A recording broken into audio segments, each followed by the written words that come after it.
In the fabled land of Northern California, nestled in the Valley of Sacramento, two friends begin a journey to enlighten the world about their experience living life as a Xennial.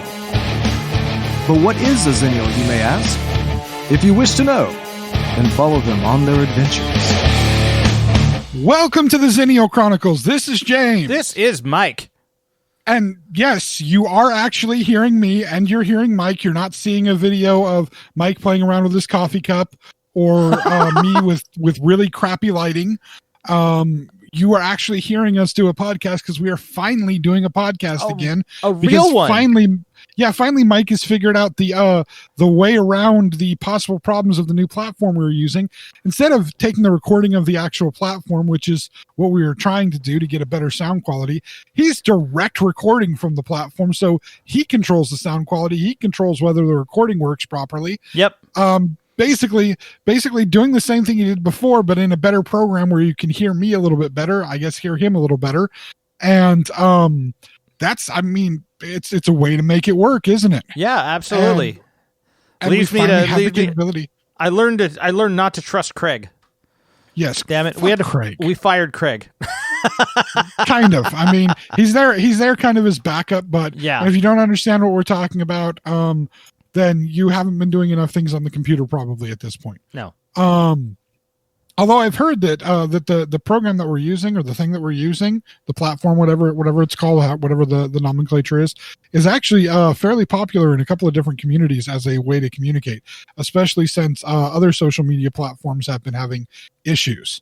I know that obviously there's been the certain sect of society that is having trouble with Facebook and Twitter as a social platform because of some of the things they like to talk about. They moved over to a different social platform called Parler, which got shut down for various reasons because of the things people like to talk about. And then those people have been trying to take over other social media platforms, which has caused the normal users of those platforms to use this one as a way to communicate back and forth, and again try to use others, because that group of people just feels the need to invade whatever they feel they can and talk about the things that they want to talk about. I will speak out that way.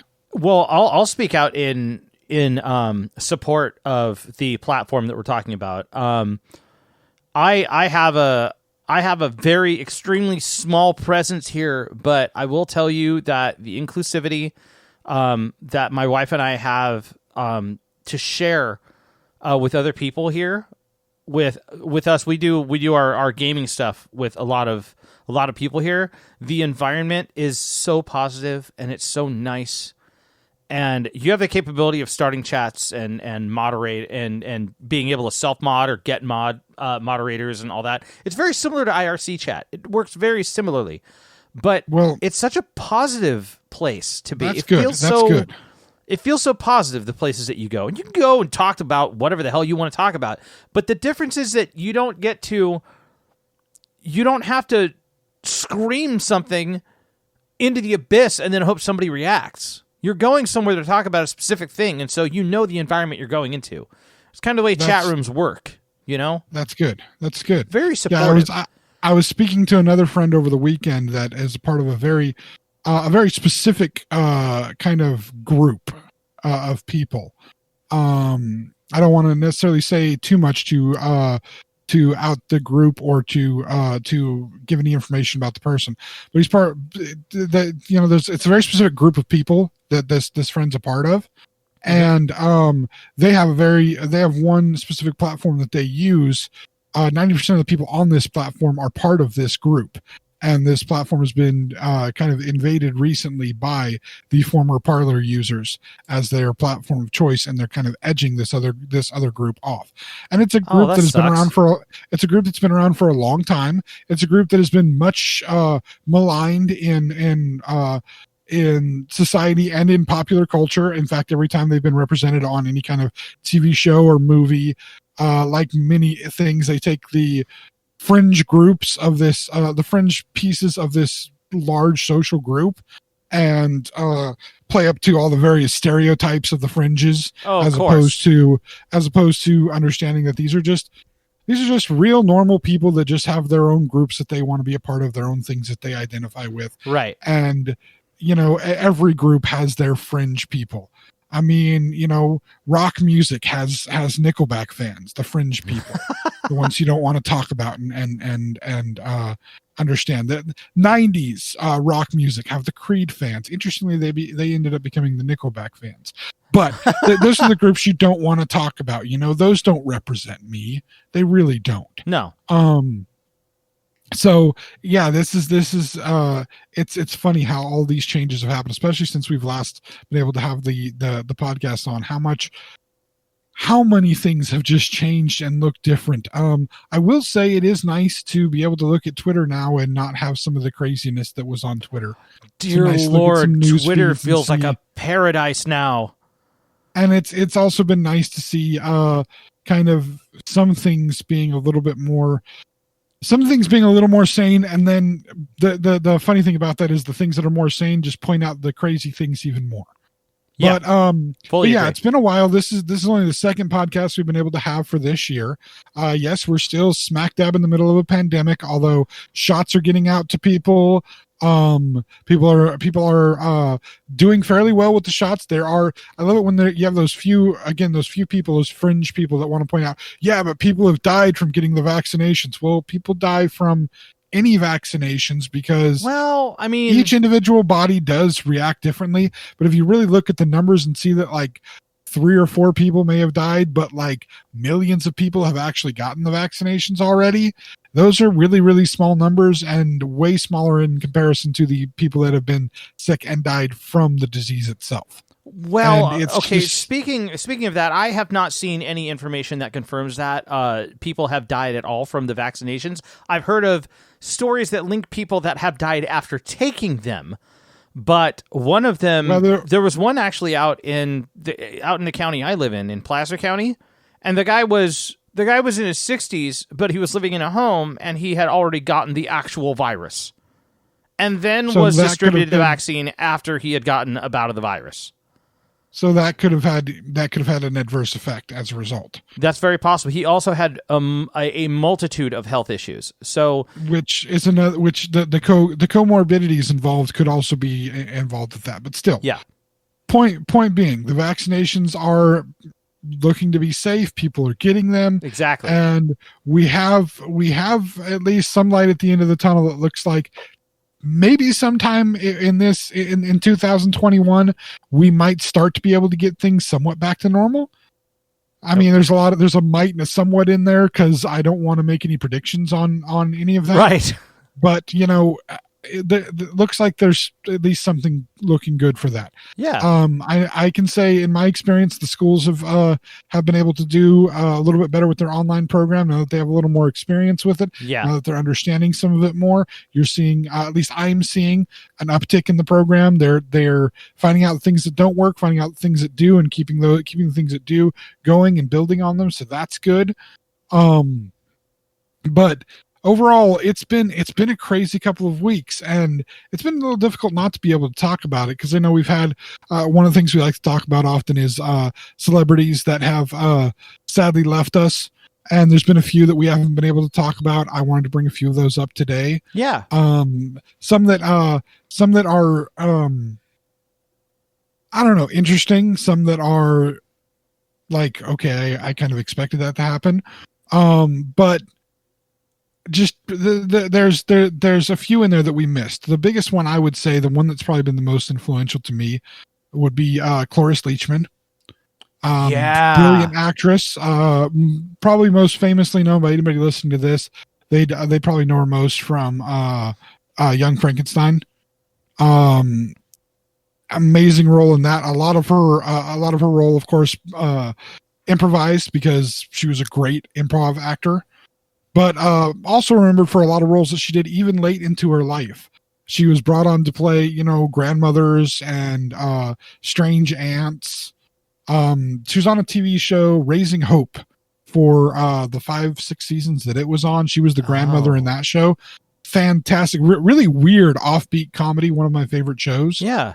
And she was the grandmother in that. Just amazing in that. The one thing I remember is I can't remember. This was a roast. She was on one of the celebrity roasts, and I think it was Charlie Sheen, or it was either Charlie Sheen or Flavor Flav. It definitely wasn't Donald Trump's. But they had. Did you? It might have been Flavor Flav's. I don't think she was on Charlie Sheen's. Okay, I think it was her and B. Arthur were both on this one. And I'm Cloris sorry. Leitchman? Yes, it was Cloris Leitchman. Have you seen her on the roast? With B. Arthur? Well, B. Arthur was on one of the other ones, but I think. So, I mean, you'd pair B. Arthur with like Betty White, not Cloris Leitchman, but Betty White, I don't think has ever done a roast because I've never seen her say anything particularly foul. But when I saw Cloris Leitchman talk about her bit was ravenous, absolutely savage. Hold on. Yeah. I do want to point out there was a time not too long ago, it was within the last 10, 15 years, that Betty White was the host for SNL. And you know the old Alec Baldwin sweaty balls bit? Yes. The NPR sweaty balls bit? Yes.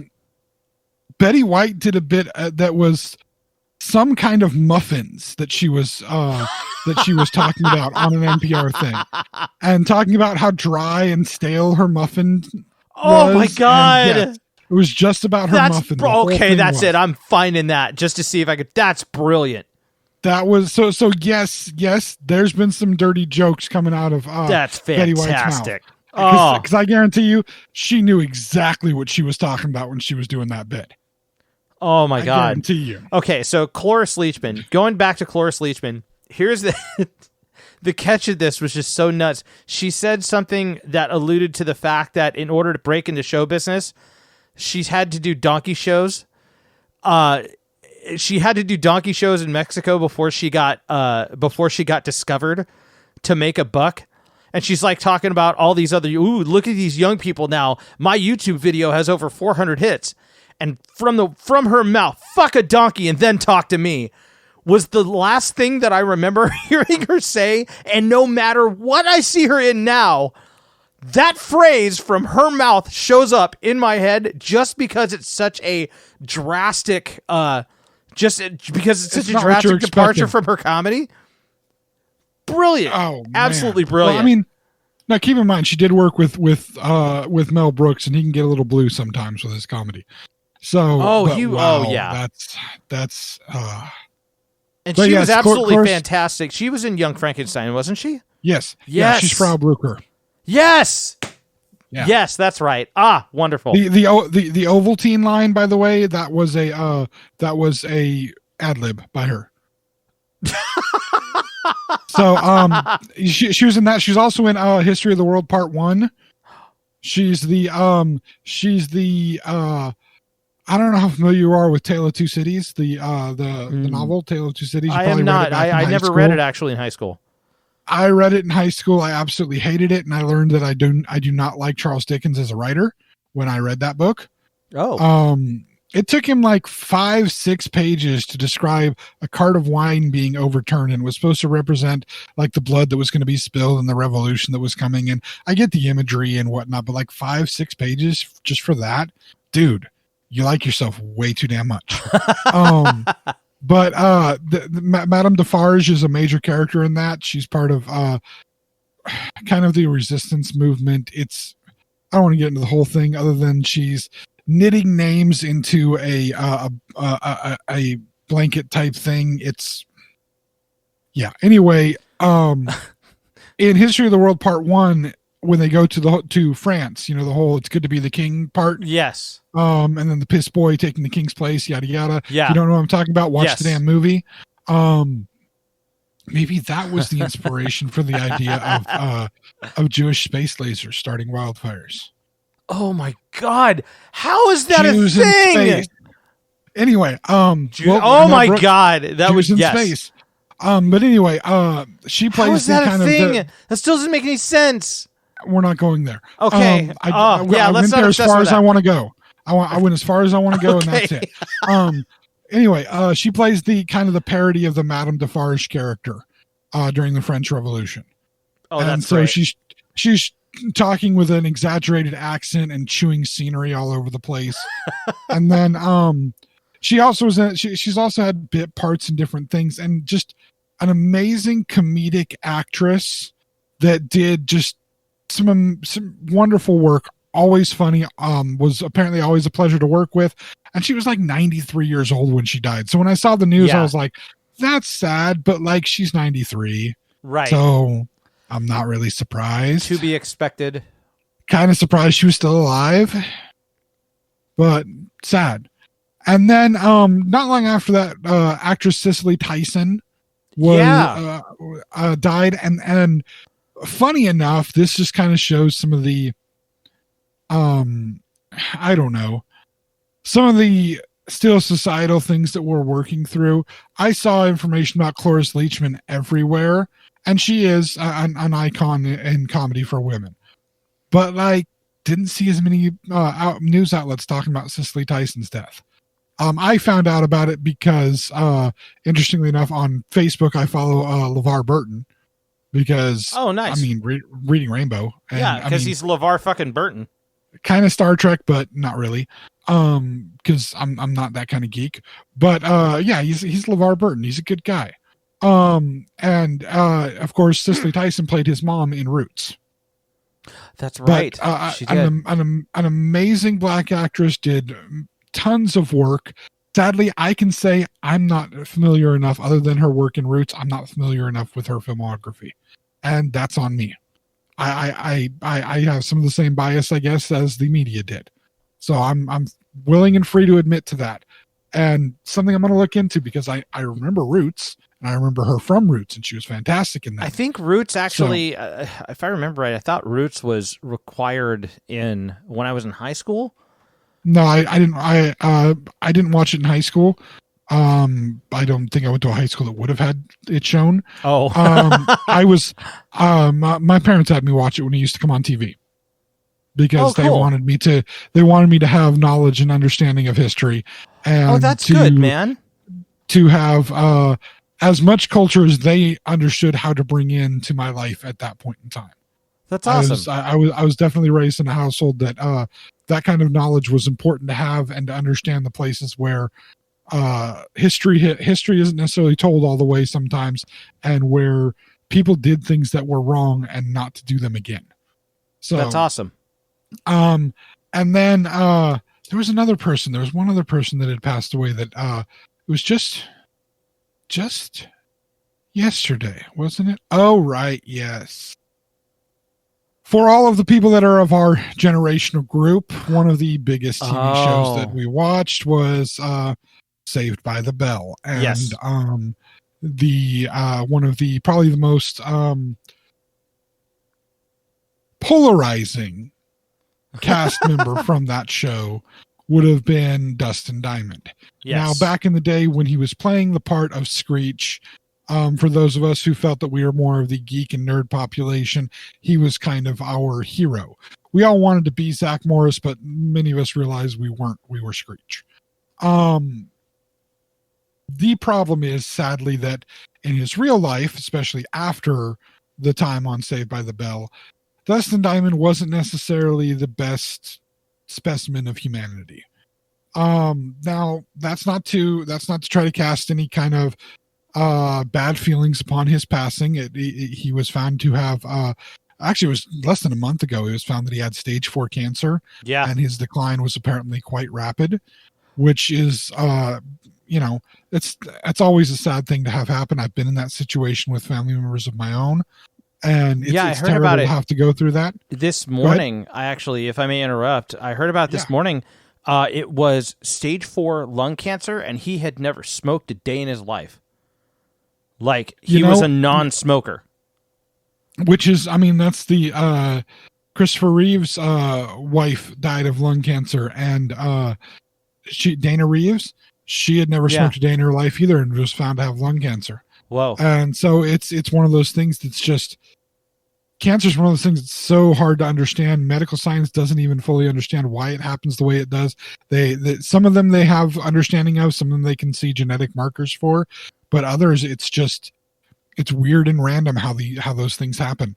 And again, the cast of Saved by the Bell, all the different members that were in the show with him have come out and have all had great heartfelt messages about him. Hopefully they were able to repair some of the bridges that he seemed to burn years ago with him. And so it's, regardless of the fact that he had his issues, within his life, it's still one of those iconic people from an iconic show. And he wasn't that old a guy to have. I mean, this is a guy that was a teenager while we were preteens watching, we watched him grow up on TV.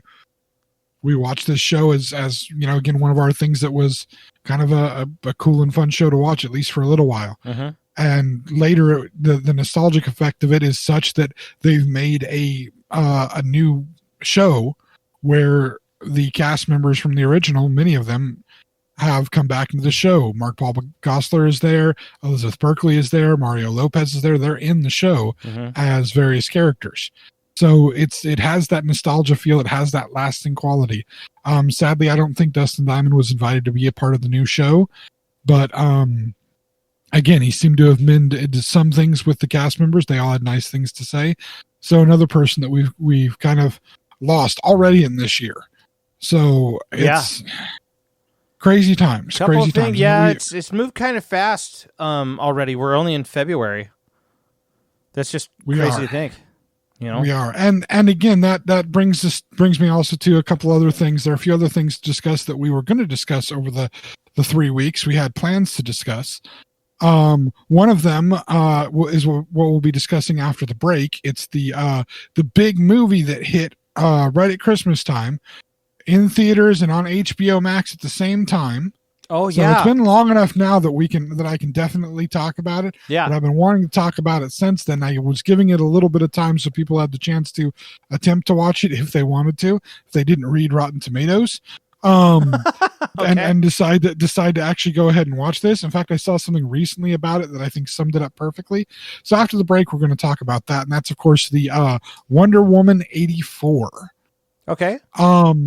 But one of the other things we were talking about right before this, our weird little 3-week hiatus happened, was the whole, and even when we tried, just so y'all know, when we tried to record, 2 of these actually podcasts and had the technical difficulties where it didn't happen and we had to not be able to put out one, we tried to have the conversation about this. So this is I'm going to tell you, this is a somewhat rehashed conversation because we tried to have it and didn't, right?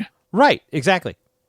The 3Ds conversation, the Doritos 3Ds conversation. Finally, we're going to have that conversation. We're finally going to talk about it. Yeah. Because the thing that came into my brain, and I think this was on the podcast, was the idea that they made the 2 different flavors, the spicy ranch flavor and the chili cheese flavor, to eat at the same time so that you had the combination of these 2 flavors. And I was like, I need to get them again, but I wasn't sure if I'd find them. Well, weeks ago now, my wife actually found 2 of the big bags of these chips, of these 3Ds. Oh. The big bag of the spicy ranch, the big bag of the chili cheese. Oh, don't pretend like you haven't heard this before, sir. Don't do all the pretend. We didn't air noises. it, did we? No, but you still heard it. You still heard it, and I've already told people you've heard it. So you don't have to make. All right, fine. Noises. I'll just go. I won't keep with the bit then. Fine. But as Mike knows, I actually finally ended up with a bowl of the 2 of them together, and I actually tried them, one of each in a bite at a time. And I got to tell you all, it was amazing. The flavors melded perfectly. It was transcendent. The downside is, of course, I've started this. It was very much transcendent. I will say it was that. It was a moment of food heaven. I've had many of those moments before. I have had hamburgers that have taken me to that moment. And you know how much hamburgers mean to me. Not just you, Mike, but anybody listening to this, if they've listened to enough of our stuff, they know how important hamburgers are to me. I have had hamburgers that have had that moment of transcendence. I can just sit and eat that burger and just drift away into a different realm. Almost every time I get tiramisu in front of me, I have that feeling. Tiramisu is like the best thing ever. You didn't know that, though. I don't think I've ever told you my love for tiramisu. I don't believe you have told me, but tiramisu is awesome. That's like one of my favorite desserts ever because it's coffee flavored. Oh And yeah. it's so good. Oh It's yeah. so amazing. That's one of those things that like I can control myself with hamburgers. Like I can eat a single hamburger and be like, okay, I'm good, I'm done. But like if there is tiramisu in front of me, as long as there is tiramisu in front of me, I must eat the tiramisu. I don't care how much of it there is, I must eat it. And I had never had it until I watched a movie where like the dude brought over tiramisu in like a Tupperware container for this girl, for this woman. And she's like, I don't eat desserts because they're both like chefs. And he's like, you will when you eat this. And then they start eating the tiramisu and they both love it. And I'm like, I've never gone anywhere fancy enough that serves tiramisu, like as a dessert at the end of the meal. Like, cause I don't go to fancy restaurants. I'm poor. So I was like, I've never had that. And then I found out that you can buy them at places like Rayleigh's and Bel Air, and they're like in their bakery. And I know it's probably not good tiramisu, but I don't freaking care. I was like, I'm going to have some of that. And oh my God, it was amazing. Oh yeah. And now whenever I see that as a possibility, it's like, give me the tiramisu. I must have the tiramisu. Crappy movie too. By the way, if anybody knows which movie I'm talking about, I don't know. I'll tell you later. This is going to be one of those things. If you know Leave which it in the movie, comments. leave it in the comments, and you'll get a shout out on the next episode for having guessed the movie. Yeah. But anyway, I'm not telling the actors or nothing in it. Okay. So the people have to figure that out. That's just the scenario. But anyway, the Doritos 3Ds, yes, got them. Got the bowl with both the flavors in it. And I actually still have a little bit of the 2 bags left over. I finally, they're getting to the point where they were almost getting to that stale point of chips. So I Ziploc bagged them and I mixed what was left of the 2 bags. I mixed them together because she got me these 2 bags. It was great to have them. But as I believe I did talk about in our last podcast, I've had some health issues where I've had to kind of change my diet and try to work on being a healthier me. And eating huge quantities of Doritos chips is not necessarily the healthiest thing for you to do. So instead of just sitting and eating both of those gigantic bags in one sitting, which I have done in the past and I would do again, I had to kind of eat them slow. Okay. So I've had to have like little servings at a time because I'm trying to be good and stay on my diet. I've only had one bad day on my diet. The rest of the time I've been really good about changing the way that I eat food, changing the foods that I eat to try to get myself to be healthier, lose a little bit of weight, which will also make me healthier. Mm-hmm. And so I had to stretch these chips out for a very long period of time. And so yeah, they're now waiting in a Ziploc bag for the days that I can schedule to eat them to make sure that I'm still getting them eaten, but not eating too many bad foods for me. Keeping up on make sure I eat all my You know what? greens and Well stuff. done. That just means you're not going to have to buy them as often either, and still be able to have access to them. Yeah, and it's an exertion of self-control again. Yeah, it's well not done. Tiramisu. Hell, I can even say this. A week ago, my wife actually had a craving for donuts. She went out and she bought some donuts. Okay, right. Now you've had donuts with me before. I've brought donuts Yes. over to your house before. Yes, you have. And I don't know if you remember 20 years ago when we worked together at Blockbuster, donuts was another thing that I would buy somewhat regularly. Although you mainly worked night shift with me, so you only dealt with me buying pizza and bringing pizza into the store. And I had absolutely no problem with that ever. But Well, yeah, oh, I'm no, not sure it no, was very because- often that I think like 1 or 2 shifts I might Yeah, remember. you might have worked mornings with me, and you might have been around with the donuts. Because back in the day, 20 years ago, I would buy a dozen donuts, and I'm not talking like the donuts that you get at like Walmart or something where Nope. they're all like a dozen just basic glazed donuts. I would go to a bakery, buy like 20 of the different donuts. You got the bars, and you got the twists, and you got the cinnamon rolls, and you got all, not like real cinnamon rolls, but like the ones that you get at a donut place cinnamon rolls that are more like a glazed donut with cinnamon inside. You know what I mean? Oh yeah. I'd buy a whole dozen, and I would proceed to eat that entire dozen of donuts. I believe I have eaten a dozen glazed, just straight, normal glazed donuts. I've eaten a dozen glazed donuts in under 10 minutes. A full dozen. That is incredibly fast. Yes. Actually, that's just you decided. Were you trying to set a record, or No, I you was were just just wanting eating donuts? Okay. Yeah, it was just kind of a mindless eating moment. So Understood. last week my wife decided she was feeling like donuts. She had to have donuts. She was having a craving. She went and got some donuts. Let me Okay. tell you what I did, sir. And again, you've seen me even a year ago at your house bringing donuts. How many donuts do you remember me having? 2, maybe 3, I was gonna say like 2 or 3, probably. maybe 4, depending on how many were there. I don't know. I feel like you left actually a good amount. Okay. Like you left a good amount for me and my wife to have also. Well, I mean, if I brought a dozen, that gives us, if we each have 4, that gives us, 4 Yeah, each. yeah, There's 3 of it's a us. fair amount. Yeah. I had, out of the dozen donuts my wife brought home, Mm-hmm. I had 1 donut. 1 donut. Wow. I ate the 1 donut, made room for it in my day to be able to eat the 1 donut, Mm-hmm. had the 1 donut, that's it. Didn't touch another donut. Oh man, how hard was So- it to choose the 1 donut?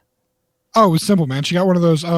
She didn't do the bakery thing. She just went and did the Walmart thing. So they're just kind of the basic donuts. Oh, so It was too late. Yeah, it was too late for the bakery thing. Gotcha. Because if it had been the bakery thing, I just would have had her got me one of the big cinnamon roll thingies. Yeah, totally. Because those are one of my favorites. Either that or like an old fashioned, but the old fashioned's smaller. So if I'm gonna blow the wad on 1 donut, I'd get the biggest one. But it was just the circle donuts, the standard circle raised donuts, and it was the dozen pack where there's 3 glazed, 3 maple, 3 chocolate, and 3 with white frosting. It's kind of a vanilla flavor. Oh, okay.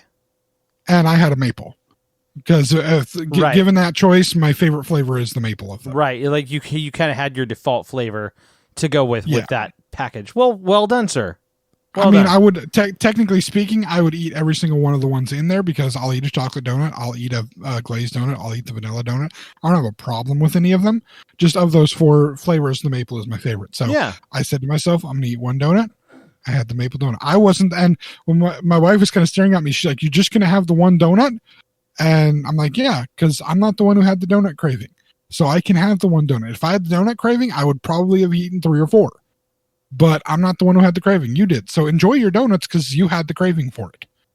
Earlier that week, and I said that because earlier that week I had been craving for about 2 weeks. I'd been craving a hamburger, and I had her get me the stuff to be able to make a kind of healthy hamburger at home. And it's a real hamburger. It's not like a garden burger or a turkey burger or like Beyond Meat, any of those. It's a real beef hamburger. I just got stuff that was the healthier version, leaner meat, a healthier whole grain bun that's not like a sandpaper or rock, type wheat bun, but like a whole grain bun that's still got some good springiness, some good chew to it, and some good flavor to it. You don't feel like you're killing yourself trying to eat it. Right. And you haven't surrounded your piece of meat with a hockey puck or like a thin crackery thing, Right. like a soft thin cracker. But anyway, I had the craving for hamburgers, and she was able to get me these things that were kind of the healthier versions of how I would normally eat a hamburger for me to have hamburger. And obviously hamburger patties typically come in a package. So I had multiple days of hamburgers to enjoy. And I did. I limited myself to 1 burger a day over a series of days. I'd have like 2 and 3 burgers at a time, but I had already kind of fulfilled my craving. That one was hers. And that's why I told her, I wasn't the one craving it. So it's not at the forefront of my mind. I need to eat donuts. I can eat 1 and I can step away from it. You had the craving. Enjoy your donuts because you have the craving.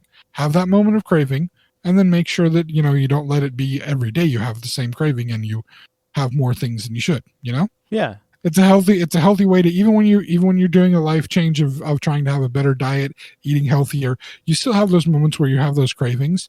You can't completely deny yourself those cravings. You have to sometimes give yourself those moments, but do it properly, do it in moderation, and do it to where you can get that moment of satisfaction, and then be able to maybe look forward to anticipate that moment later on, but know that when you really need to have it, you can. So you're not cutting yourself off from it completely. You're controlling it. You're regulating it. You're letting yourself be the one in control and not that thing control you. That just doesn't apply to food or diets. That applies to probably just about everything in life. You still sometimes have to give in to, as long as you're not hurting yourself or others, give in to some of the cravings that you have. Yeah. But anyway, we're going to take a break here. And when we come back from the break, we are going to talk about the Wonder Woman movie. Oh, yes. Plus, more and more details have been coming out about the Zack Snyder Justice League movie, and we're going to talk about that. Oh, and boy. I'm going to berate Mike even further for not having HBO Max. So we'll be back Okay. in just a minute. All right. Hey friends, this is Mike from the Xennial Chronicles reminding you to subscribe to our YouTube channel. You can also follow us on Twitter and Facebook at Zencron, spelled Xenchron, to keep up to date on all things TXC. And please check out our official website, theXennialChronicles.com, or if that's too much to type, Zencron.com. Thanks again for listening, and now, back to the show. And we are back. All right. It feels good to say that because it's been such a long time. I was wondering if this would I don't know, if my mind would even work to be able to have these conversations. Because you're getting that. You've been so far point. removed from I know, podcasting, James. I'm not sure if you remembered how to do it. I'm deprived. First world problems. First world problems. Anyway, so this is the subject I've wanted to talk about. Okay. I actually really haven't talked to you about it very much. Because this is when I definitely, oftentimes we do have discussions about some of the things that we end up discussing on the podcast, either before, during the week, through messages, whatever. We'll mention certain things, discuss certain things. But I didn't want to talk to you too much about this because I wanted this to be a discussion for the podcast. I did ask you if you had seen it, and this is, of course, the Wonder Woman 84 movie. I asked you if you had seen it. You said no. No, I have not. Because you don't have HBO Max. I do not. Your finger is very far away from the pulse. Quite. You don't have HBO Max, so you don't get to see any of that.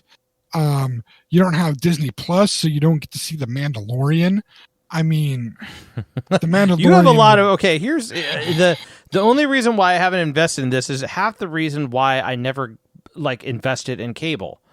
And that is, I don't have the money for all of these, but with all these membership services and all the ones that you keep buying for people, I think you have Comcast, so you have cable along with your internet and everything's bundled together. And that's cool. I never had the money for anything like that. I had can I get basic internet service? No, I don't need a landline. I have a cell. And that's it. Well, and then once you do that, now they're selling bundle packages from XYZ company that's okay, this one's $10 and this one's $10 and this one's $20 and this one's $15 or whatever. And now it just turns out that you're paying in order to see all these shows that are even blasting your face through ads and stuff. You still have to pay that $70-$80 worth a month like you would have paid if you were getting cable.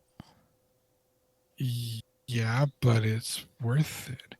There's also the fact that you do lead a life that is you do lead a life that is busier than mine, and I'm sure you spend a lot less time sitting on your ass on a couch watching TV than what I do.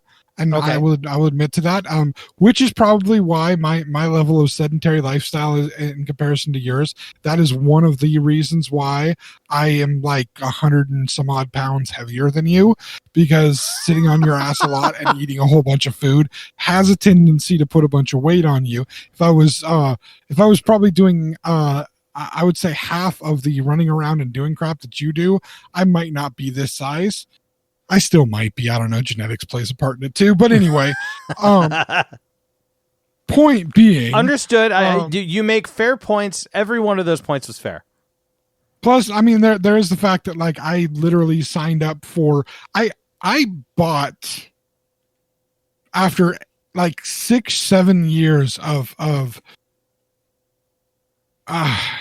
stressing over it every year at Christmas time. I finally bit the bullet and I bought an Xbox One last year. And I've been stressing over it since the Xbox One had come out. I'd wanted to get it, right. Could never justify getting it. We had nothing in the home that would run Disney Plus, and I knew that it would be perfect for the kids. Sorry, we had tablets that would run Disney Plus, and I didn't want to sit around holding a tablet trying to watch Disney Plus. Right.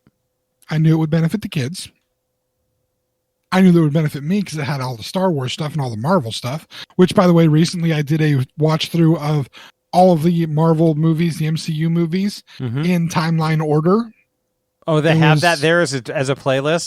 They have that as a playlist. It was That's great. fantastic. It was so much fun to watch them all. The only one that wasn't on there was, interestingly enough, the 2 Spider-Man movies. And that's because they are also part of Sony, so they don't get to be on Disney Plus. Fun little thing. But all the X-Men movies are on there now. All the Fantastic Four movies are on there now. It's great now. Everything's there. Anything you want from any Marvel continuity, with the exception of Spider-Man, is there. So I got it knowing I wanted Disney Plus for all of the Marvel stuff that would be there. They were already talking about Marvel series that were going to be on there. And then, of course, one of the big selling points was The Mandalorian debuting. And I got it just because I was going to watch The Mandalorian. And I'm so glad that I did. HBO Max came along, and I ended up getting that because, A, my wife wanted to rewatch Game of Thrones again. And B, I wanted to see all the DC stuff that was going to be coming out on there. Right. So I got a subscription to HBO Max, which I'm glad for because, like many people, after everything was done on Christmas Day, I was able to sit down and watch Wonder Woman 84. And I was really excited to watch it because I did like the first Wonder Woman movie. I thought it was a very good movie, very good take on Wonder Woman. If I had a celebrity hall pass, you know the celebrity hall pass thing, yeah? Your understanding of this concept? Not entirely. No. What do you celebrity hall pass basically is like the like 1, maybe 2, whatever you and your spouse agree on, or your significant other agree on. They're like the only celebrities that you'd be allowed to sleep with if they would sleep with you, and not get in trouble for it. Right. Like if you had the opportunity and you took it, and then obviously at that point you just have to share with your significant other that you did, because honesty. But then at that point you're just like, oh yeah, totally, that's cool. Because if you've agreed to the whole hall pass thing, then it's like, yep, I cash in my hall pass. Yeah, I get you. Gal Gadot would be one of the people that I would want to have as my celebrity hall pass because she's just absolutely adorable. Are you each allowed one, or? I think it depends on the relationship. Technically, understood. Technically, we don't actually have those in my relationship. I'm just saying if I had them, she would be one of the ones I would have on there. I would argue for a list of a couple.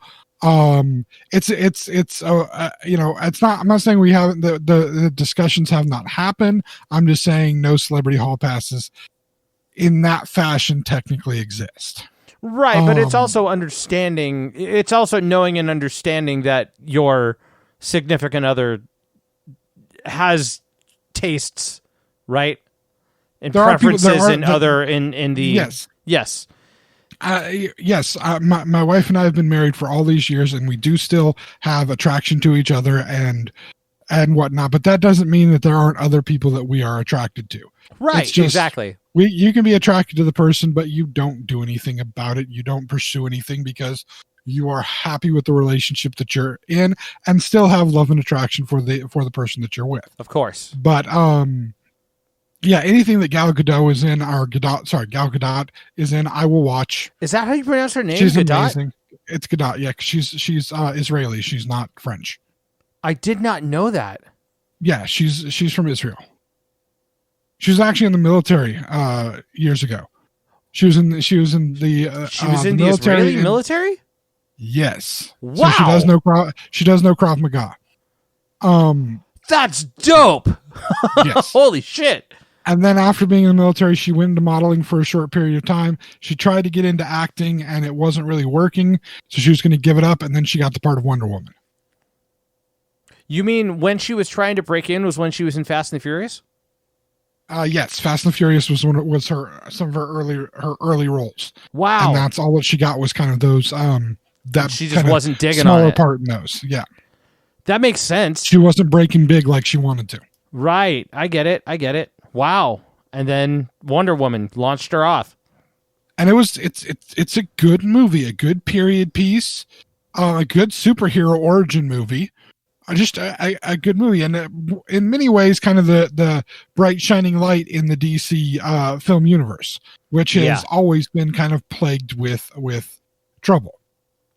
I mean, even going back to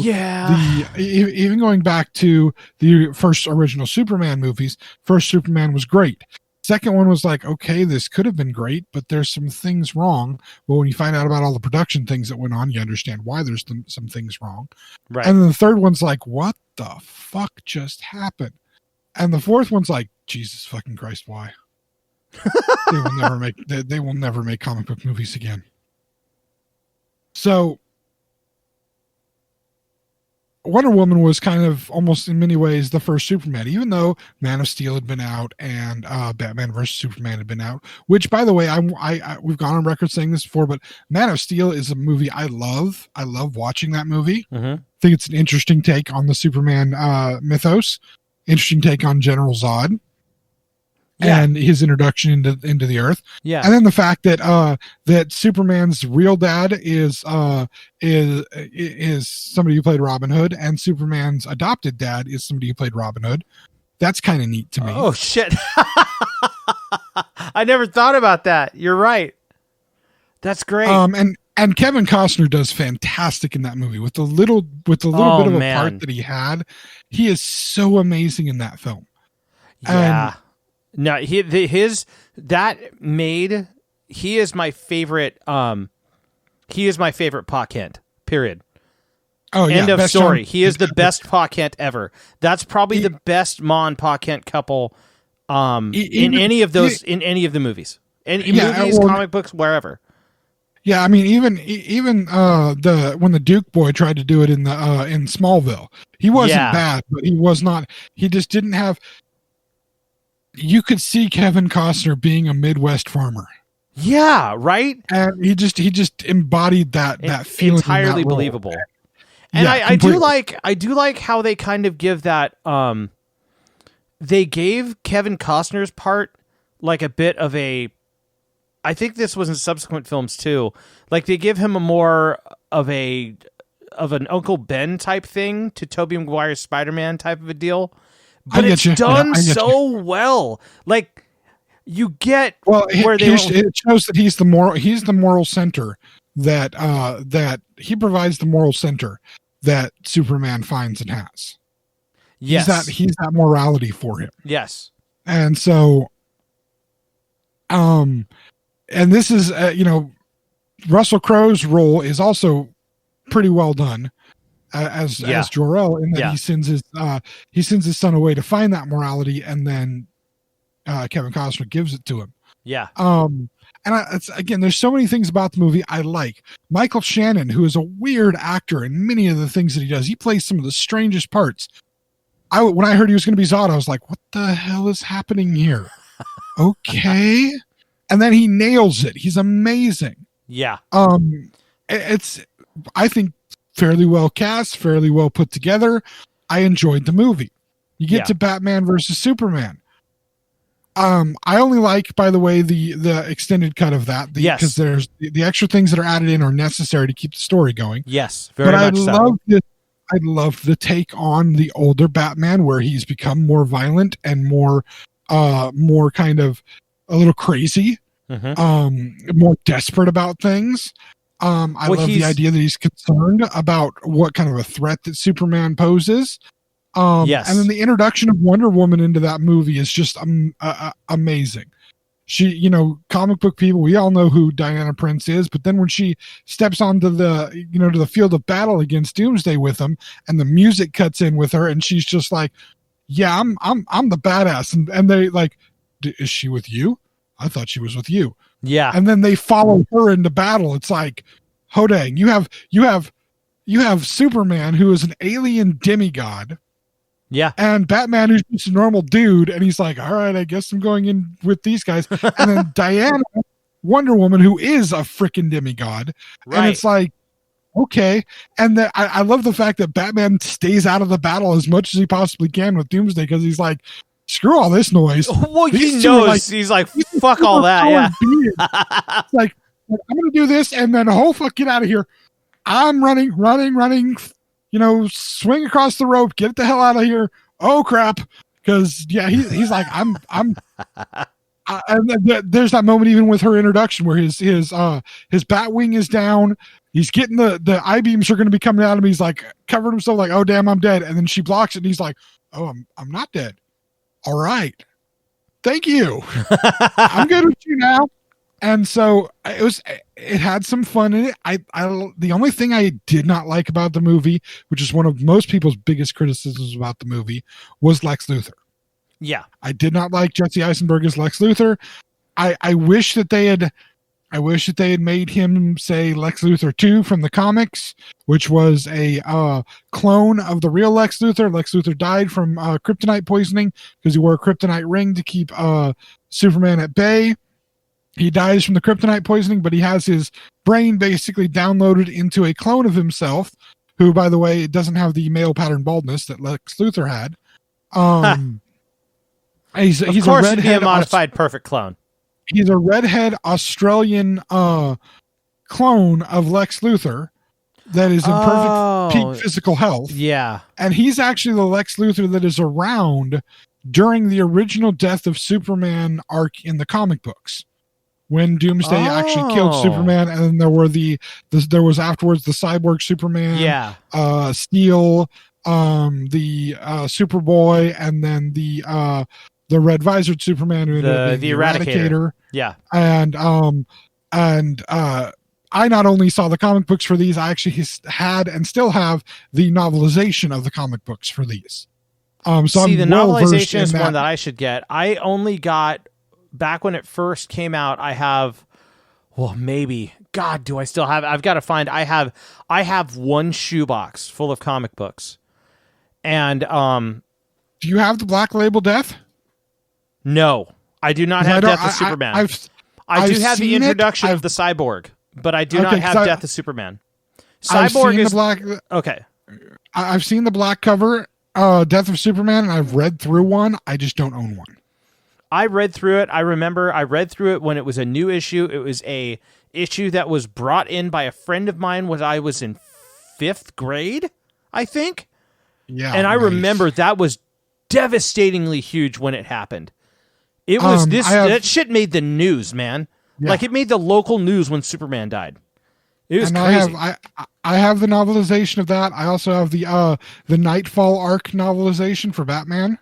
Oh, I need that too.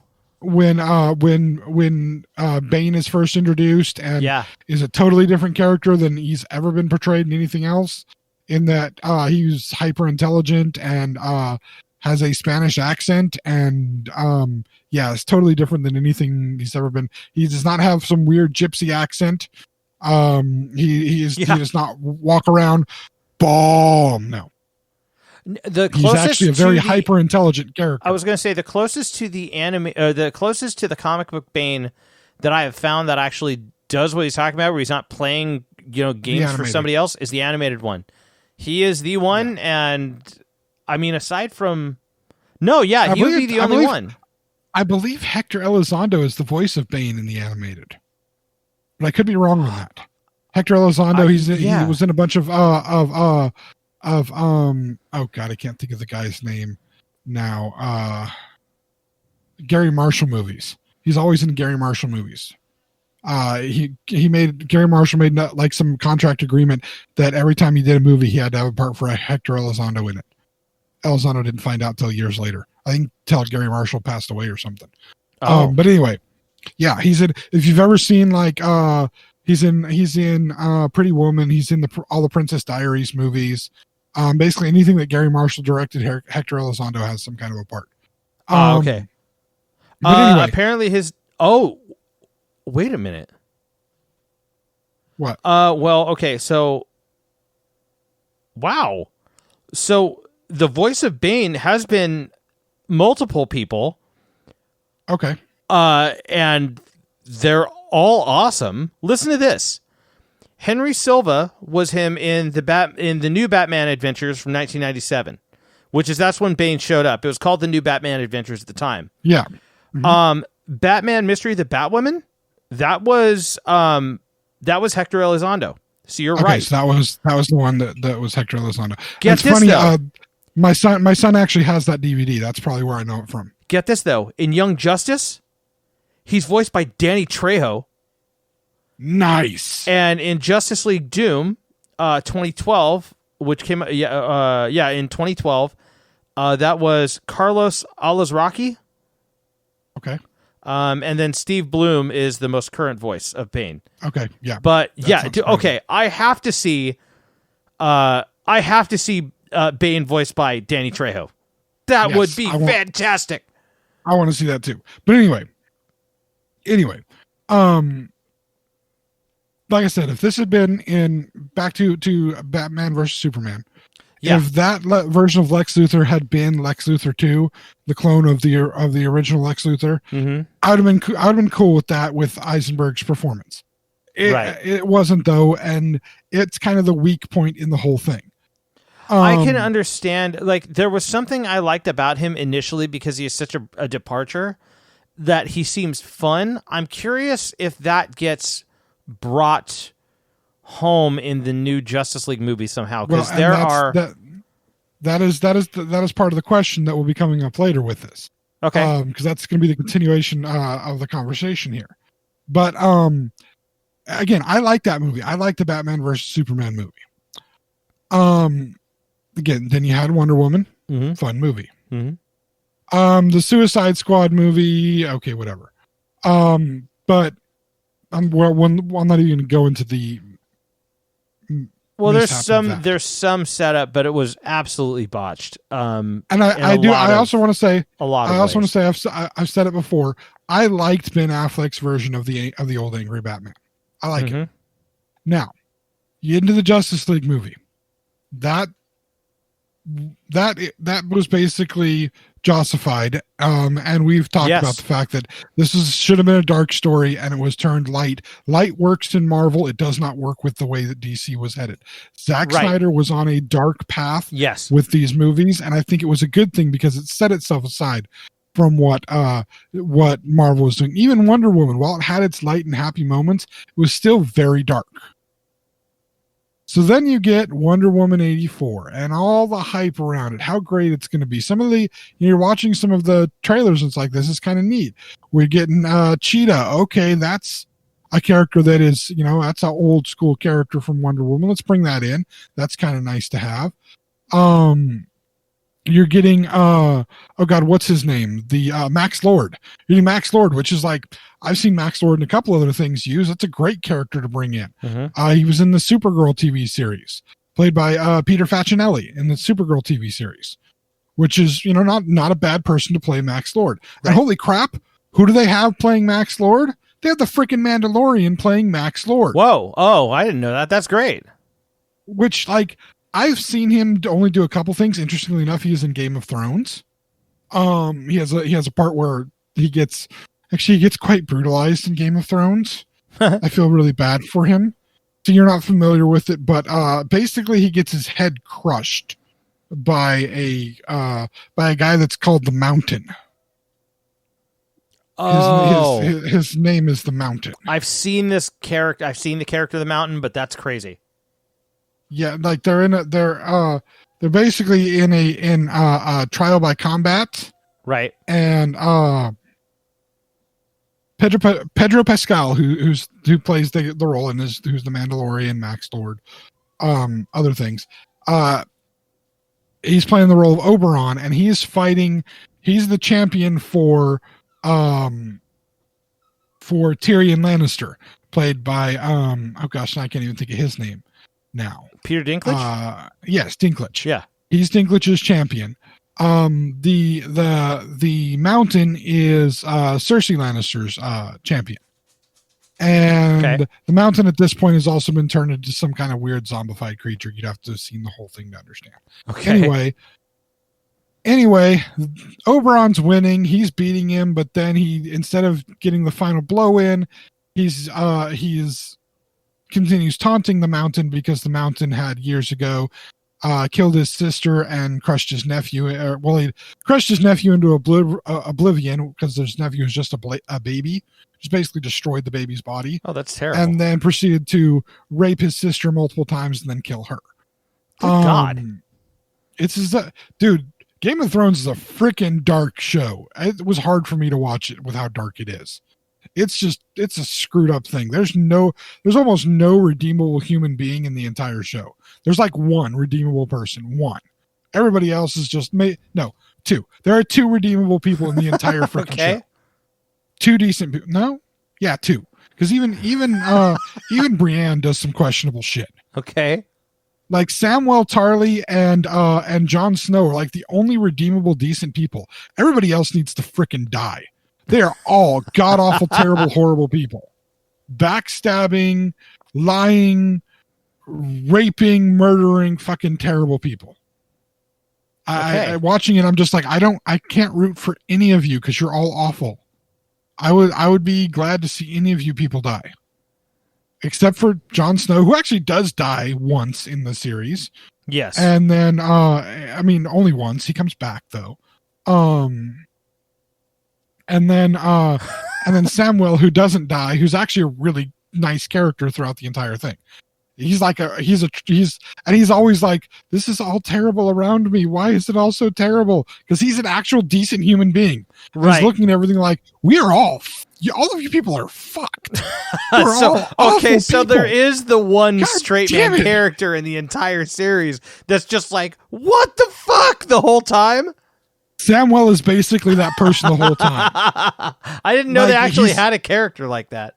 He's sent up to the wall, basically the place where they send prisoners and like people that they don't want to have to defend the wall against like the whites and shit. I'm getting too much into describing, but anyway, he's sent there because he's the oldest son, but he's not manly enough for his dad, so his dad is basically disowning him and sending him to the wall.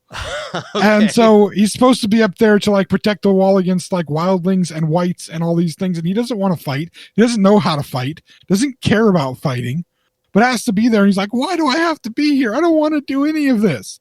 Goes on a bunch of adventures, saves a bunch of people, helps like Jon Snow's brother, kind of sort of brother, but not really. It's more like his cousin, but that's a whole story plot thing. Helps him find his calling to be like this seer who can like see over time and distance and read people's minds and jump into people's minds and shit. He helps his brother accomplish that. And then like comes back to find that his family's all been killed because they took one side in the war instead of the other side in the war. And he has to be in charge of his family holdings now because he's like a lord and shit and still has to deal with it. And at the same time, he took in this girl who was a part of this guy's family that lived near the outskirts of the realm, whatever. This man had multiple wives, and anytime he had a male child, he would sacrifice it out into the woods. Anytime he had a female child, he would raise that female child to be another one of his wives. And this was one of his kids who was his wife, who was pregnant when he finally got killed, and Sam takes her in and helps raise her kid as his own. It's like he's the only decent fucking person around. Everybody else is just garbage. It's a terrible show. I hate it. I can also say I have also read the fucking books. Fuck, man, like, and people were all over this for like 8 years. Oh, they loved it. And then the whole thing fucking fell apart because what do you expect for everything to happen? Well, and I can say again, I have read the actual fucking books, and they are just as bad. Nobody Why do people like this books. fucking guy? Why do people like this series? Because it's a realistic fantasy series. That's a fucking realistic. What bullshit? I haven't heard of any place. Actually, if you were to go back and look through the true history of like the War of the Roses, which this is partially based off of, like in British history and European You might history. know. You might be onto something. I'm actually shit.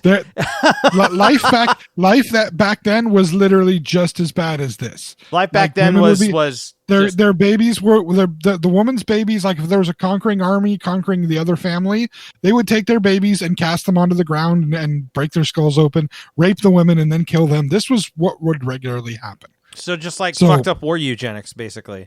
That's been history for an extremely long period of time. White people are fucked up, man. Why do we do shit like this?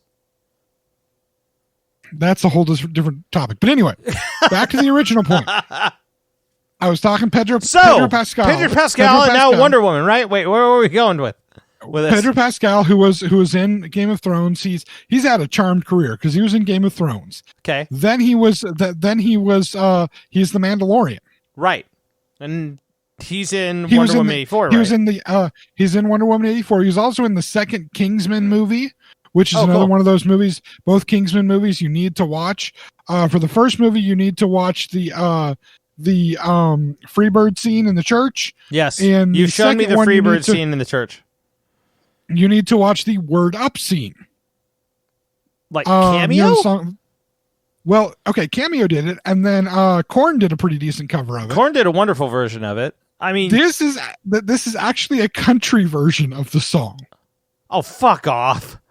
There's no country version of Word Up. No, it's actually really good. Who does it? Works Hasty because Dixie? I don't know who does it, but it's actually really, really good. And it's Pedro Pascal fighting against the two of the main characters from the first Kingsman. And they're fighting in an old 50s style, what looks like an old 50s style diner. And the fight culminates with Pedro Pascal being shoved into a meat grinder. Okay, so this guy's just like Sean Bean, apparently? Like he just dies at everything? Well, he hasn't died in The Mandalorian. It's not so much that. It's like he's just gotten really good roles.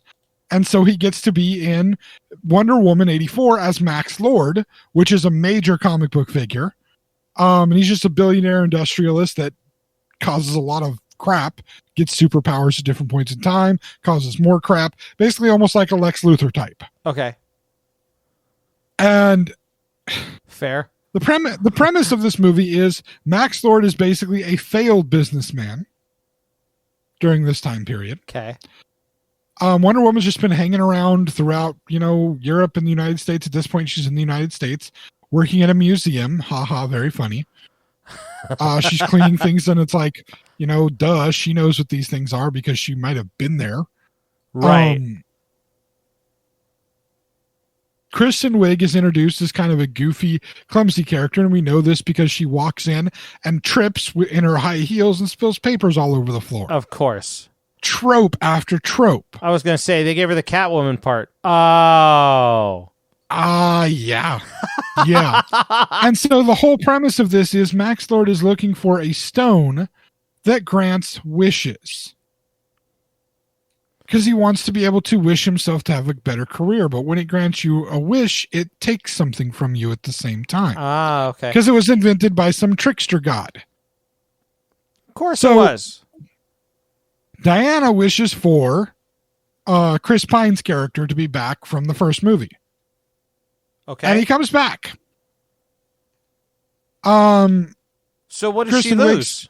Kristen Wiig's character, I'll get to that. Kristen Wiig's character wishes to be cool like Diana, and she becomes that way, but she loses her personality of being a decent human being and just becomes a bitch. Max Lord Who the fuck is watching this rock? Max Lord decides, well, it originally shows up at the museum. Max Lord has been looking for it. Actually, let me rephrase. It originally was in a jewelry store inside of a mall that Max Lord paid some guys to go rob, but Diana foils the robbery and does a bunch of hijinks in the jewelry or in the mall. Hold on one second. Wait, one second. Let me get this straight. So the jewel is in a jewelry store. It's hidden in the back. The jewelry store is a front for people selling artifacts. Oh, okay. I was like, okay, so it was just sitting there on the shelf. Why didn't you just buy the fucking jewel rather than pay a bunch of dudes to hold the place up? It's hidden. It's hidden in the back. The thieves are there doing it. Diana breaks it up. The the jewel stone thing eventually gets to her museum. Her and Kristen Wiig are working with it. They both touch it and make wishes, not realizing that they're making wishes. Max Lord tricks Kristen Wiig to get in there, flirting with her and whatnot. He's a TV personality, big celebrity, supposed to be a great businessman. Yeah. He gets it, and basically he wishes to become the stone itself so that he could basically have infinite wishes. He pulls an infinite wishes. Are you fucking serious? No, although Gary Oldman is a handsome gentleman. But yes, I am serious. That is what happens. He becomes the wishing stone. And the only way to stop the wishing stone from taking from you something when you get the wish granted is by renouncing your wish. So you can't have something taken away unless you cancel it. Give up the thing. You either have to give up the thing that you've been given, or you have to renounce ever having done your wish. And the only way for it to completely disappear is every person that's wished on it has to all renounce their wish together at basically the same time. Wait, hold on. So you can't reverse it unless everybody reverses it? Not completely. No, you can't completely reverse the effects. Everybody has to reverse their effects to completely reverse the effects. So Max Lord, it's basically eating away at him to be the wishing stone. So he has to keep granting wishes to other people and taking things from them, which is a major plot point. He takes somebody's land, he takes somebody's money, he takes the so he starts bargaining for wishes. He takes the entire United States away and their military, all their military stuff and their nuclear weapons. I mean, he takes everything he possibly can throughout the course of this movie. So Diana this guy's basically like, I mean, this is basically some deals with the devil shit. Like this is some Lucifer level shit. Okay. Oh yes. And the reason he wants to do all this is to make sure that he's making money and his son is able to be proud of him, because he came from nothing, built himself up so that his son would one day be proud, because he wasn't proud of his family and his upbringing because they were poor. And he's distanced from his son and there's conflict there. Okay. Of course, eventually his son will come under peril, and that will be the thing that obviously makes him change his tune. Right, of course. That's the way that's the whole, this is just trope after trope after trope. But here's where it gets into the bad trope, sir. Okay. So Chris Pine's character comes back, right? Right. What happens is his soul has come back, and it's embodying another person. He is inhabiting another person. He's basically possessing this other human being. Okay, so when he comes back, he's taking away somebody else, like an entire other human being, right? He's inside of this other human being. So he comes back by possessing another person? And the first time Diana sees him, yes. First time Diana sees him, she sees the other person until he says a line from the previous movie. Okay. And she recognizes that it's him. And then suddenly she only sees him as the Chris Pine character, because that's how, you get Chris Pine to play the part again. Right. Everybody else sees him as this other person because he's still the other physical body. Whoa. And they have sex. They have what? They have sex. Okay. Do you see the implications here? She has sex with another human's body while he is possessing that body. Damn, this is ghost weird. Does that body have the ability to give consent? Especially in our modern world. Wait a minute. Hold on. Okay, hold on. 1 second here. So, that's the social concern. This is the social issue that gets brought up with it. It's been done before in other movies. Where is there real consent in this? Okay, so in this situation, to be completely honest, I've heard about this, but not the way that you described it. So I heard about this being a thing. I'm not sure if people were being relatively, I don't want to necessarily say overreactionary, because I know a lot of people that are not happy with it. But what's your response to this idea? He is possessing another body, and she has sex with him in that body. Well, if he's possessing another body, then that's not technically that character. Whoever. Okay, but the person that she is inhabiting is another tertiary character. That person's life is being affected by what's happening. Exactly. Now if I were to tell you that at some point later, after a bunch of different things happen and Diana realizes what she's actually losing from having him there, she renounces her wish. And at the end of the movie, she sees the person that he was in. She's walking on the street. Right. He kind of notices her, says something to her, but doesn't recognize her for anything. She knows who he is, of course. And she just kind of smiles and he walks along. I mean, is there some predatory thing in there? Is that something about consent? That's the argument being raised is like, this guy was being piloted by another spirit, but after that spirit is gone, after the essence of Chris Pine's character is gone, he's still there and he's had sex with somebody that he didn't consent to have sex with. Well, let's take it back here a minute because I want to double check. Because I mean, okay, so the idea here that I see what you're talking about makes sense. That makes sense. That is off-putting to me to a degree. I also just want to point out that the guy was not conscious. Okay, so like you're saying he was not, like technically what happened was his conscious like the entire time that I want to know what the fuck happened to this guy. Okay, while so his the other body thing is being taken over by somebody else's spirit. Obviously, like that's a good course question. There's the sexual consent issue, but what other bullshit's going on with this guy? He's not just some jack off. He's a person that exists within this universe. And just because he happens to be a tertiary character doesn't mean that you don't take him seriously as another person that technically exists. Isn't it half this bullshit that they've got going on in a lot of these superhero movies? Like Superman, yeah, he's fucking wrecking buildings and he's going nuts, but half the reason why Batman has a problem with him is because he's wrecking fucking buildings and causing severe damage and danger to people. And I want to say you're almost straying into difficult territory when you're saying that, okay, well, he wasn't conscious for any of this, so it's okay. No. Yeah, I want to have let me explain have that relations part. with somebody when they're not conscious. No, I get that's why you were almost running into that territory, and I was gonna stop you from getting there, but you did a good job of stopping yourself. And that's where this comes into this is a sense of he was not conscious in his own body and somebody else used his body for sexual pleasure without his consent, without his consciousness, without his knowledge. So that's not cool.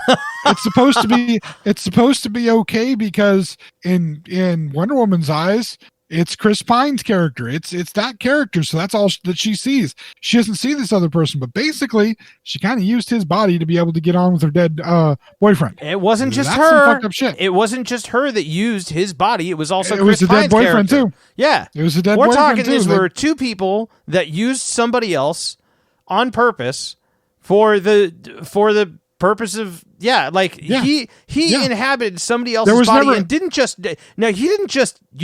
use that body for sex with Wonder Woman. He used that body and that person's life. I mean, from what I've also heard is they're like ridiculing the way the guy lives and all this kind of stuff too. The way he lives, the way he dresses, the way he looks. And the thing is, the thing it comes down to is... Isn't this supposed to be about independence and acceptance? Isn't that like the whole fucking lesson with the whole Wonder Woman film franchise? So doesn't this entirely violate that? Well, wouldn't or at least to some degree, does it do that? Yeah, and that's I think where some of the big controversy came about it. And believe me, it was cringy kind of watching.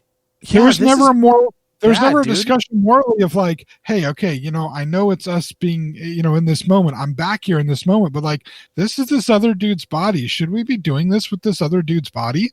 I could see some shit like this being something that's looked over in a plot point maybe 20 years ago, but not now. Well, and there were connections to like some of the things that happened in the movie Big. There have been other movies where you've had some body swapping where these type of things have happened, whether consent is appropriate in this, whether in Big, the fact that he's the age that he is mentally in the body that he's in, is that true capability of consent, or is that predatory by the woman having sex with him? Technically and speaking, that's the comparisons that have been made with this.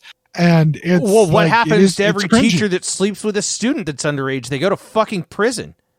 Again, this is the point that became cringy, but it gets just so much worse in the way that the storytelling happens. Like hell, we could take because this, what you find out, if I may, like if we could take this back to like I said, 20 years ago, American Pie comes out. right? And one of the biggest, most controversial scenes that people talk about nowadays is the filming. fact that is the webcam scene. Yep, the filming without consent. Yeah, filming without consent. Even though she's consenting to all of the other stuff, she's not consenting to be filmed. And what happens to her character? Her character gets expelled from the school and kicked back home to pay whatever consequences they are. What happens to the most of him? He gets ridiculed for premature ejaculation. And that was it. Not for any of the other shit. Not for the fact that he was filming somebody and spreading it out to a bunch of people. Like, which by the way would qualify under laws for child pornography. Oh my God, you're right. Right? So this is if you take you can't take the context of this and make it some fantasy superhero story without touching on that. That's going to be a big deal. And so there's that issue of it. But like I say, the story keeps getting worse because they follow him around. They have to try to follow him because he's gone to Egypt because he's trying to get all these different things Max Lord has. Max Lord has gone to Egypt. He's trying to make all these wish deals so that he can accumulate all this power. And so they try to figure out how are we going to get to Egypt? And like, we'll have to get a plane. You got planes that can fly that far? Oh yeah, sure. So they go to the Smithsonian. They get into the Smithsonian because she works within the museum stuff in the Smithsonian. Okay, so she's got a pass to get in. Of course. He sees all of these, because he was a pilot in the first movie. He sees all these wonderful new aviation inventions, space shuttle, all this cool stuff. Yeah. She takes him out to a fighter jet. Okay. That funny enough can seat two people. And sitting next to each other, not one behind the other, like in a F-14 Tomcat where you have a Rio, but like sitting next to each other. A side-by-side double cockpit. Oh yes. He hops into a fighter jet, a guy that flew prop planes in World War I. He hops into a fighter jet that's sitting there at the Smithsonian. Apparently it's fueled enough to fly all the way to Egypt, and he knows how to fly it. Because maybe this was just a hidden skill of the body he inhabited. No, because the guy was like the guy was not involved in that kind of stuff. He is able to fly a 1980s modern aircraft, having only flown a prop plane in the past. He's able to fly this. They take off, and suddenly, we're gonna have to get into the clouds or something. No, not yet. Oh, not yet. Oh no. That comes with this. There's alarms going off when they take off because it's noticed. He's like, we're gonna have to get into the clouds to get some cloud cover, and she's like, oh no, you don't know about radar. Crap. We're gonna have to find a way to not be able to be seen. He's like, what? What do you mean see? They can see you now, even if you're in cloud cover. What? I've tried to do this, and she's like, I've tried to do this before with smaller stuff, but maybe I can do something about this. What can you do? Oh God. Well, if I touch something, I can make it become invisible. So that's where the invisible jet shows up. Makes it invisible. It's like the first thing she's ever really concentrated to try to do. Suddenly it works.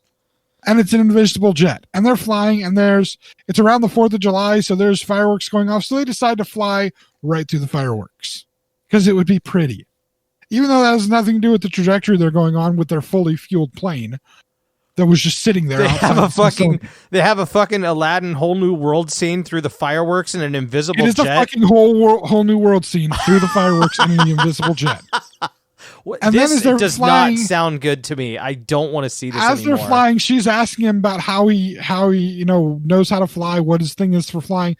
And it's about being able to give yourself to the wind currents. And I forget it because it was such a stupid fucking speech, but that sticks in her damn head. So they get there to Egypt. They follow him out of Egypt. There's a big road battle where she finds out what she finally finds out what she's given up for having him, which is funny because she just used a new freaking power to make a jet fucking invisible, but she finds out that what she's losing is her power. She's not invulnerable anymore. She's not as strong. Shit. Her powers are slowly seeping away. They get with somebody who's able to tell them what's going on with all of this. Right. Some kind of Native American medicine man who's able to tell him what's going on with all of this. The fuck? Okay. Because apparently, yeah, I'm telling you, this gets weird. Kristen Wiig's character shows up and hears about that, finds out that everybody has to renounce their wishes. She doesn't want to, because what she specifically wished for was to be as cool as, or was to be like Diana, because Diana she saw as being cool. Well, what's happened is she's become super strong, super fast. She beat up some guy that was trying to pick up on her in the park, on her walk home, actually her jog home, because she was running. So she doesn't want to lose her super strength or super speed and her super coolness, because now she's, wearing her hair down and not wearing the glasses and wearing edgy clothing, because that automatically is what makes you cool. Right. Again, every trope possible. She doesn't want to give any of that stuff up. So she ends up going to try to hook up with Max Lord. Is at this point, he's trying to take over the United States because he's trying to accumulate power, because he just wants more and more power. Right. He finds out that the U.S. has some kind of weird broadcasting station that can broadcast to every single television on the planet. It can take over any broadcast on the planet. And his thought is, if I use that, I can reach out to the whole world and have them all wish at once and then collect all these things from them, which now he's looking to collect their health and their life because he's slowly dying. Right. Actually, he's fastly dying now. So he takes that over. Wonder Woman and Chris Pine show up at the White House. Big battle ensues. Kristen Wiig shows up. She beats the crap out of Wonder Woman, and goes and escapes with Max Lord to this island thing. Mass chaos is ensuing everywhere. Once he gets the island thing, because he starts his broadcast, everybody starts wishing. People start falling down dead. All kinds of freaky things start happening. Kind of like the moment in Bruce Almighty where everybody wins the lottery at once, kind of that type of thing. Yeah, everything's just going crazy and nuts because they're all having these different wishes for things, and it's all in chaos. And it's at that point that they realize that she has to renounce her wish. And he's like, I've had these moments with you, but it's okay. Renounce your wish. Go and do what you need to do. Go save the world. So she renounces the wish. He basically disappears. She suddenly gets her powers back as she's running down the street, and she flicks the lasso out, which sometimes only flicks out 10 feet, sometimes flicks out 350 feet, sometimes flicks out from the ground all the way up to a fucking airplane in the sky, because apparently it does not obey the law of physics. No, the lasso never did. Yeah, no. And she starts riding clouds, and with the lasso, clouds and lightning bolts and shit, and then suddenly gives herself up to try to fly, and his words are recalled to her about how to fly, and suddenly she can fly. So give yourself to the wind or whatever? Basically, yeah, and she's fucking flying. So she flies to this island. Big protracted battle with Kristen Wiig's character, who has made wishes to become made wishes to become an apex predator, and that's how she becomes Cheetah. Cat lady, okay. And they have a big old fight, and finally they end up in the water, and she gets electrocuted to death. And then,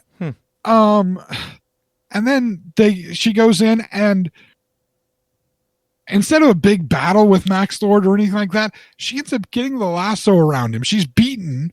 There's like a wind surrounding him from all the power coming into him from the wishes. She gets pushed up against the wall, but somehow she gets the lasso around him, gets him to tell some kind of truth. She tells some kind of truth about everybody having to renounce their wishes because it's all crazy, and the only way everything is going to go back to good is by renouncing their wishes and accepting the life the way it is, and all of this stuff. And it's being broadcast through this broadcast thing, and every fucking person renounces their wish. Everybody. Are you fucking kidding me? And the place explodes, but Maxwell Lord escapes. She escapes. And Maxwell Lord is doing it because he finds out that his child is missing, his kid's missing, and is in danger. So he renounces his wish too.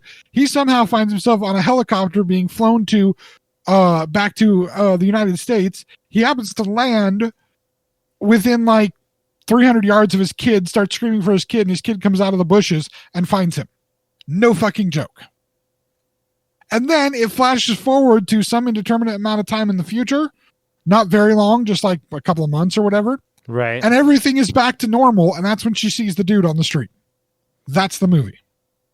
How the fuck did this shit? Okay, film. Seriously, how is there not a file on her that's bigger than the mystery shit in the Batman v Superman movie? Like that's all they had? How the that's fuck is had? something that how? humongous, like worldwide crazy nutso batshit, apocalyptic insane shit? How is that not talked about? How is it? Yeah, not how does that like? Point? It's only like with 30, 40 years removed from the current time period.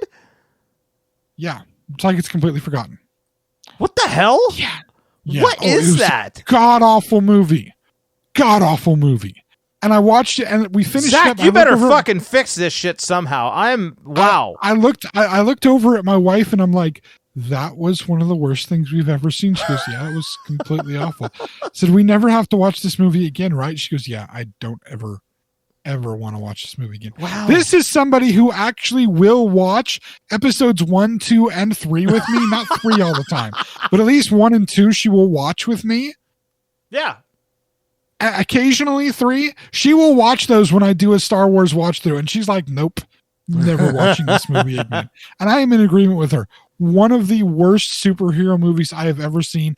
This is what I read earlier was that somebody compared this to Superman 3. I compare this to Superman 4. This is just a god awful. The Roger Corman Fantastic Four movie was probably better than this. That's how I will put it. Good Lord. This was just terrible. But anyway, we don't have any time really to talk about the Justice League thing because it's late and we've already done all the talking we need to. We'll talk about the new Justice League yet. Because it's not out yet and there's still new developing things coming out, including Jared Leto is back. I have heard about this, and I am quite sure I know what's coming. And I think I talked to you about this like on a podcast like way near the beginning. I am I'm ready for that scene. I'm just ready for Jared Leto to be back so that we can forget the attempt at taking a movie about being a angry white man in society and covering it in a comic book skin. Oh yeah, dominated too much of. I'm sorry, but that is. I am sticking by my guns. I think time has proven that was the Joker movie was not a Joker movie. That was a different movie covered in a comic book skin but in. Hey, I'll say anyway, I still like it, but get that argument tonight because I know our views aren't exactly the same on that one. Yeah, I mean, discussion for another time. Anyway, I want to say if you sat through all of this, thank you for listening. It's so glad to be back. Yes, and if people are sitting through listening to this, Mike, where are they listening to this? Well, you can find us at the XennialChronicles.com, which is where you're most likely listening to us right now, or any of the other podcast areas, but we can also be found at Xenchron.com, spelled XenChron.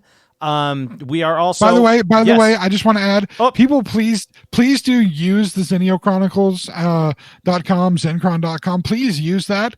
I have to pay money every year so that we have that.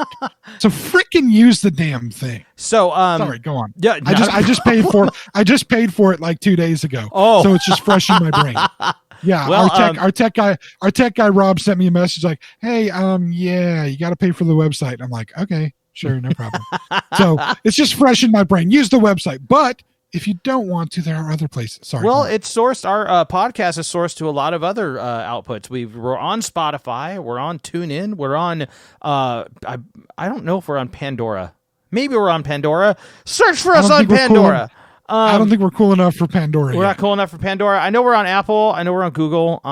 So you can find us all there. But we are also on YouTube as well. We have a YouTube page, and please, if you're listening to this podcast in any capacity, go subscribe to our YouTube page. Go find it. It's on YouTube.